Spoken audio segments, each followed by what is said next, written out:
All right. Good morning. Welcome back. We got over 2.3, and we're going to go into 2.4 eventually. Someone remind me of what Mongol rule looked like, and then I have a question for you before we start 2.4. What did Mongol rule look like? China, Persia, Russia. Give me one thing. Or first, let's do this. Take like 30 seconds to the groups.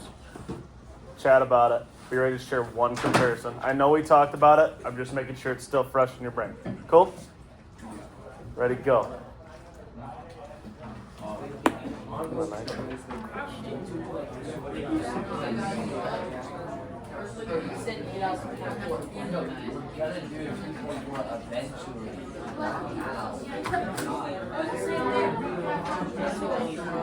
We are doing 2.4 right now. We're doing 2.3. We're recapping 2.3 again. I just want to make sure it's fresh.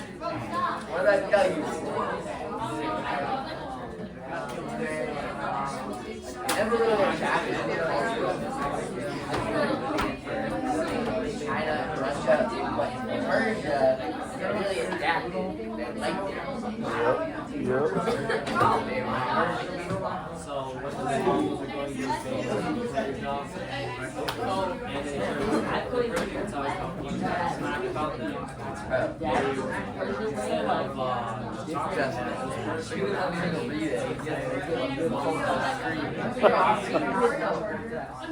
You might need to get like text scan or something. Hey, pull out anything legible. I didn't know LED Rust. What? That's the only thing you wrote. That's nice. No, I wrote everything down. All right. Okay. All right, let's come back this way. I just want to hear a couple of them. I'm just trying to make sure this stuff is fresh, and then we'll move on. Okay? For 2.3, I want to hear a few comparisons that can be between any of them. All right? Max, hit us. So look at right, China, the Mongols used China as a bank for their empire. Okay, so China was the bank. What are you saying about compared to that? the other ones, to like Persia and Russia, Okay. they didn't really have a bank for the Mongol Empire. Right. So are you talking about like the reason for conquering maybe? Yeah. Could you expand on that? So you said China is like the bank. So you're saying China, the Mongols, they invade China for wealth. Yeah. Why did they invade Persia or Russia? Or both?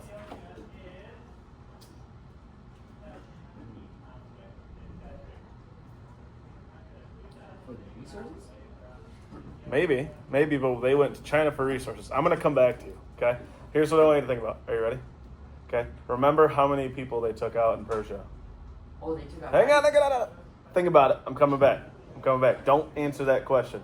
Don't answer that for him. I want Max to take that one. Vincent, let's go.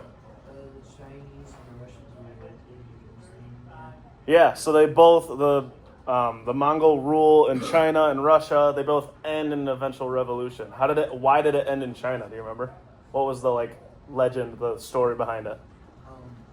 the moon cakes, they were writing on it. And Yeah. They said that there was a plague going on in these moon cakes, but solved the plague that actually was just saying of leaders. Right. The Chinese. Right. So they had these inscriptions on food, and the story was that if you ate the food, you would be prevented from getting sick. But the Mongols didn't do what, so they couldn't read the thing. They didn't know their culture. Yeah, they didn't learn the language. Therefore, that lack of care for their culture, lack of care for the way they live, results in their downfall. What about in Russia? Keep going. Sticking with you. They followed their culture, like the Russians adapted the Mongol culture, and then they got enough power and unified that they were taken back. Yeah, exactly. So instead, we called that it was cultural blending, but we called it reverse cultural blending. Okay? And Persia, Russia, China, they're all different. And Russia, instead of the Mongols taking something from the Russian culture, it's the Russians who are like, you know what? They're really successful at what they're doing. I'm going to do that too. Cool. Sweet. Coco, go ahead. In China and Persia, they governed China way and Persia way, but then Russia governed Why was that important? Why was it important to keep the Chinese government ran the way they did and Persian the way they did? Yeah, so if people are more comfortable, they're more willing to follow your lead. Lucas, what you got? In China and Russia, they didn't really like their culture, so they didn't really like convert to anything, and they just kind of stayed away. Okay. Which kind of led to the revolts, where Yeah. like in Russia, they revolted because they were really near, Mhm. so they couldn't really stop anything. And in China, they were like really impressive and didn't learn their language. Yeah. Whereas in Persia, they really liked their culture, so they converted to Islam. Yeah. Cool. Cool. All right, so you're saying China, Russia, similar because they didn't learn their culture, they kind of stayed out. Persia, however, it ends there because of them agreeing with the culture. Cool. All right, Max, I want you to finish this out. Yes. What'd you find? I found Persia. They knocked out Persia, 90% of Persia's population, and then for Russia, Russia let them conquer them, but in the end they revolted because and they adapted some of the Mongols' tactics. Right, yeah. So Max kind of compared the reasons for conquering. So in China, right, we called China the bank. They're the money. This is where we're going to get all our wealth from.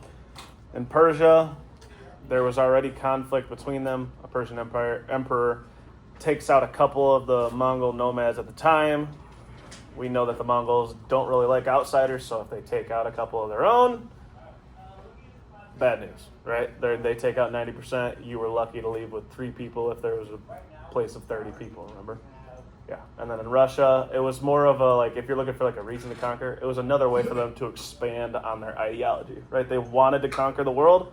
Russia was another step in that plan. Cool? Are we kind of following? Give me a thumbs up if you're with me. All right. I sent out, before we transition to 2.4, I wanted to talk about this because I know some of you probably have questions. I sent out a message yesterday about grades. Okay? It's not bad news. Don't freak out. I am just collecting them because you have a test coming up, and I want to make sure that you have that stuff with feedback or anything that you need coming back to you. So if you received a message and it says you have a 0 or something, don't freak out. I will change it. I just need to see the document. And if you don't have it right now, that's okay too. Come talk to me. We'll figure it out. Cool? So don't worry about it. Just send it to me. I'll get it updated by this weekend. You'll be good to go. Cool? If you have more questions, come see me after class. We can talk about it. Sound good? All right. So I'd like you to start pulling out 2.4. There's a question on this screen over here. And I will also mirror it over here now so that you can see it. But notice Tuesday, right, before we go? Tuesday, test. We have one more thing to cover. We should probably get there today, okay? But we've gone over pretty much everything. Look over that study guide. If you have questions, come ask. I can help clarify some things, okay? Okay, so for 2.4, we've only gone through the introduction, correct? I'm pretty sure that's all we got to was just the introductory part, okay? You should be able to, with just using the definition of Pax Mongolia and its key features, answer this question. Okay, the question is, which of the following best describes a period of time known as the Pax Mongolica or Pax Mongolia? Okay, there's A, B, C, or D.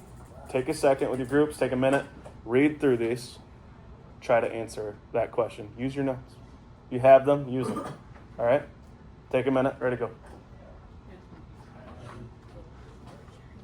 With 2.4, if you need to pull it out first, do that.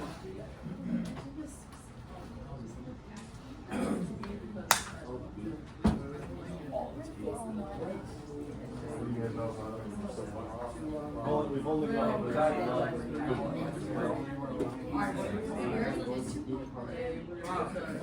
Well, what does Pax Mongolia mean?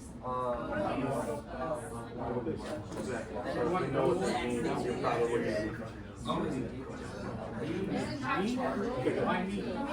Which one is it? Why? Just because, first of all, because lack of the word peace,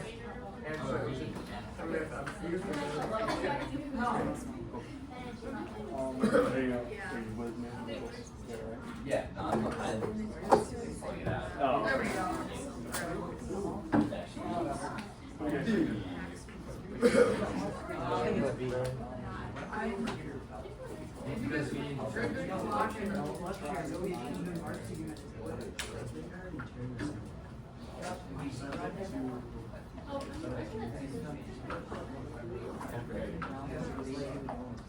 That's all.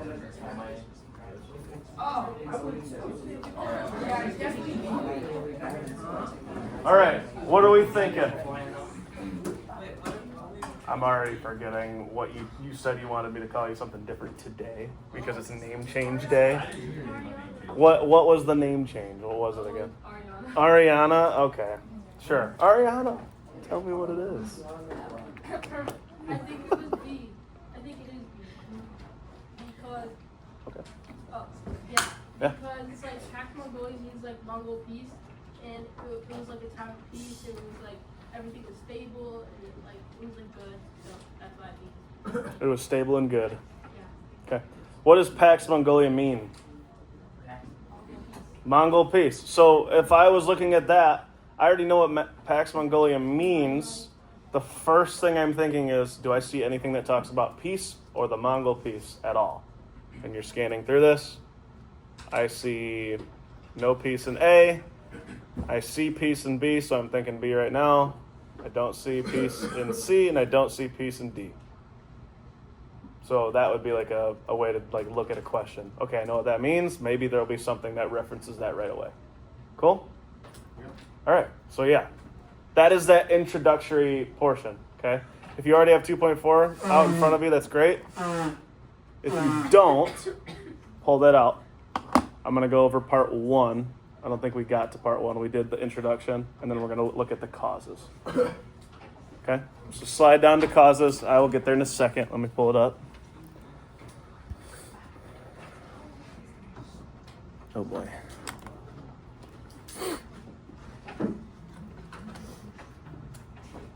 I have like 11 copies of this document in here.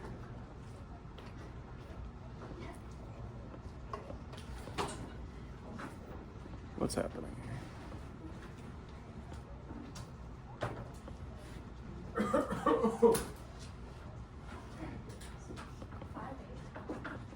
All right.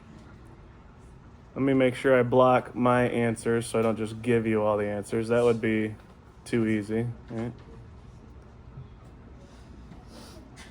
All right. Okay, if you are looking at your document, it should look like this, but without the blacked out text. Okay? Did we get to part 1? I didn't think so. I thought we just did the introduction, right? Yeah, we just did that. Okay, cool. All right. We did. I do remember going over the introduction, okay? You just need to know that Pax Mongolia means Mongol peace. And then there's some key features listed in there. Stabilizing effect. It helped with trade and communication.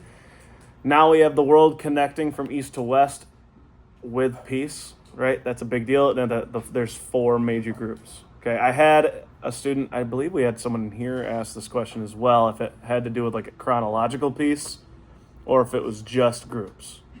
A little bit of both. Right, we had the Yuan, right? That was in China. We had the Golden Horde. This is the group that was watching over Russia, right? So there's just a couple references there. Okay? All right. We're looking at causes, part 1. I'm going to go over this one, and then when we get to effects, I'm going to split this room into 3 groups for the 3 different sources, and then we will go, I'm like showing all your answers right now. Hang on, let me get away from those. Anyway, you'll get into 3 groups. I'll split you just like this. You'll do the 3 sources, then we'll go over the Black Plague together. So fun. So fun. Definitely not deadly or anything, okay? It's the best thing ever. Okay. Causes and effects. Part 1. Question we're trying to answer. The big idea question. What factors contributed to the creation of Pax Mongolia? For question number 1, I'm going to read this part to you. I want you to try to answer it, and I'm going to pause oh so dramatically when I read past the answer. Okay? You are looking for 2 factors that led to a Mongol reasons or like desire to promote trade. Cool? Okay. I have, if you click on that hyperlink, it'll pull up the document that I'll be reading from, and this has all the sources, so you don't have to keep clicking on the link. They're all in the same spot. You can just scroll like this, and it'll take you there. Okay? We're right up at the top, though. Okay, so you're trying to answer that first question. Listen for 2 factors. Okay, here we go. Mongols' promotion of the Silk Road. The Mongols themselves did not make many valuable things for the faraway markets, nor did they do much trade. However, they always encouraged trade because they could tax it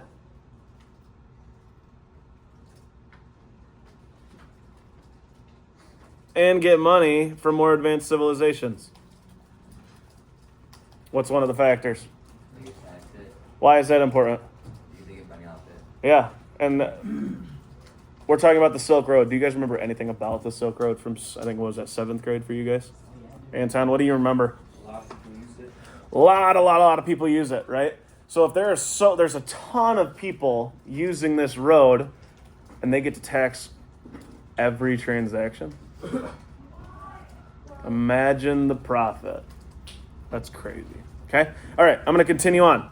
The great Khan Ogadai, that's Genghis Khan's son, for example, often paid more than the asking price to attract more traders or merchants to his capital of Karakorum. The Mongols also give money or financial support to caravans. For those of you who don't know, a caravan is a group of people who travel together to trade. Okay? Or it's also the van that your mom probably drives. Or dad. Mr. Wade definitely drives a van sometimes. It's like a 60-40 split, you know? Anyway. They also introduced standardized weights that made trade really more fair, and they gave tax breaks or reductions in taxes. Okay? So if you're looking for 2 primary factors here, we know one is them taxing it. What was another one? What do you think? It might kind of sound like the taxing. Could have also been pretty close to that, Vincent. From more advanced, yeah. That's the second factor. So factor number 2, right, is they could get more money from advanced civilizations. So not only was this money, but you are now connected to these advanced civilizations. Remember, the Mongols are like they're low tech, high efficiency. Now they're seeing they get to connect with all these advanced civilizations. Cool? Those are your 2 factors right there. Okay, I would also maybe have some reference for this bottom part here, where it's talking about how they would even pay, they'd pay more to attract more people to show up. They brought in ways to stabilize trade. So remember, there's a stabilizing factor here. Big deal right here. Okay, would be maybe worth it to highlight this if you want to copy your own document, or write a couple notes about like how they stabilize the market with fair trade. Cool? All right. Question number 2, we're going to take a look at a couple maps. Okay? This is the first one right here. You're going to try to make an estimate of how much of this area, this is the area that the Mongols conquered, if you could see it on the screens, big old area. Okay? Take an estimate of how much, I'm going to show you a map of what, like the trade circuits, there's going to be these big old green circles that are covering a massive area. How much of it falls within the Mongol conquested area? Are you ready? What's up? I have a guess. You have a guess. Yeah. What's your guess? It's almost all of it. You think it's almost all of it. So what percentage would you say? So, once it crossed over from Europe to Asia, it's all of it. It's pretty close, but what do you think? What's your guess, percentage-wise? That's what you're going to answer on that question, Like, actually. Like 98%. 98. That's... 95% of it. From Poland. Yeah. Here is the map. That's like 98, yeah. Pretty close. Yeah. That's all we know. Okay, so if I come over here, right, if you had to take a guess, right, I'm just going to try to sketch this over top of this. Oh no. Yeah, let's just like. That's one of them. That's another one of them. That's another one of them. We're already right here. This is another one of them. And then we kind of go down into Africa over here as well. So if you're trying to take a guess, that's roughly that. I'm not a perfect artist there, but what do you think? Jot down a percentage on that. That's that second question. Yeah, it's Nestle. This is the second question. Okay, take a guess. What do you think? I would say you would be safe with a range between like 75 to 90%. Oh, 90? I think you'd be safe in that range. If you write something bigger than that, that's fine. This is what you're noticing. When I noticed it, I wrote like 85%. But your answer won't always be exactly the same as what I say. Cool? So remember, we answered a couple questions already. That is what it kind of looks like in the area, right? We have this big old area that's covered completely, almost completely, with trade routes. And the Mongols have control over all of it, most of it. Remember, their biggest factors are that they can tax it, and they're getting money for more advanced places than them. You're gonna read some documents that are gonna talk about ideas that were spreading throughout the area. There's gonna be some trade going on, and there's gonna be some religion going on, and then we're gonna talk about death. And you're gonna be like, okay, does that make sense? Probably. Okay. Here's what I want to do. Okay, if I jump back over to this one. Okay, there are 3 other sources in effects. This is only for part 2 effects. Okay, I'm going to split you into 3 groups. This is going to be wild how we do this. Are you ready? This side of the room, you guys are all doing spread of ideas. Okay, you can work in your tables. Please don't like get all crazy and like scream across the tables. Work in your table group. You guys are spread of ideas. Okay, so answer your questions. Be ready to share out. Middle of the room. These 2 tables here. You guys got religion. Okay? And then at the other side of the room, those 3 tables, you guys have trade. Cool? Okay. I'm going to give you guys like 10 to 15 minutes. Work through that with your tables, okay? When you have finished them, talk about your ideas. Be ready to share out. I'll be bouncing table to table here to check in, see where you're at. Cool? Okay. You're free to work.